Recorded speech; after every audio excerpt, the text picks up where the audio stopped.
I walked in off the street, asked to see the manager. And I said, you have a lot of display windows and a lot of interior displays, and that's what I want to do.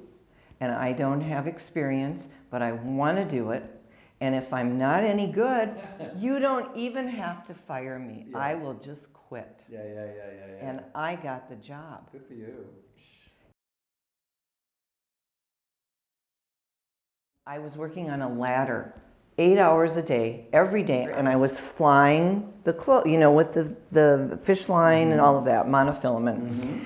And then my boss left and I became the director. This was in year 8. And I thought, you know, we're spending all this time on the ladders and in the windows, and nobody's paying attention to what's happening with the fixtures on the floor. So every store that I went to, and we had about 100 stores, they were doing it differently. And I thought, we need to have some guidelines. So on a weekend, on my own, I came up with some guidelines. And then I took those in to my boss. And I said, what do you think? Could we do this as a guidelines for the stores? And then we'd have some continuity. And he said, yeah, that's a good idea. And then a teacher from one of the schools saw it. Well, one of her students brought it in, and she called me and said, could we use those guidelines for school? And I said, don't you have a textbook yet on how to do this interior display? Right. And she said no, and I said, well, then I'll write one. I was doing that, and then I heard there was an opening at Target. And I thought, well, that's interesting. And so I went over and interviewed for that job. They hired me because of this book, because they wanted stores training. Right. And so I was really like a retail journalist for them. I traveled all over, took pictures of stores, what they were doing, how they were presenting the product, how they were signing it, all of that.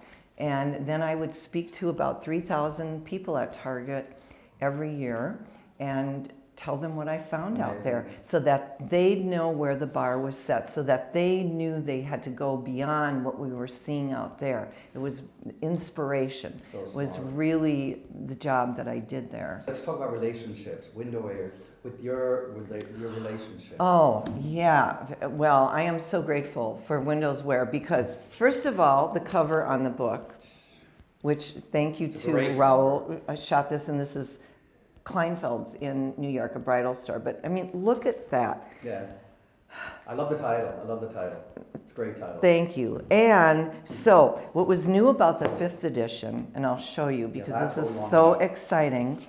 At the beginning of every chapter, this is the first time that we did this, we have a full page photograph.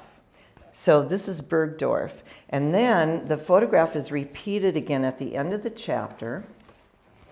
And I analyze the window and why I think it won in the competitions. We have windows from all over the world, and I'm going to show you an example of that. So this is Harrods.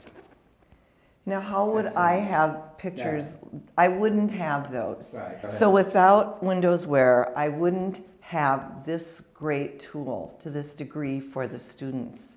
And then if they have the subscription service, you know, the access they have to seeing this all over the world. And when I talk about the premise of this book, creativity and getting up out of your chair, it's important to get out in the spaces, but with Windows Wear, you can get out of your chair while being in your chair. And you can get out of your chair without getting on a plane. You can go all over the world and see what's happening.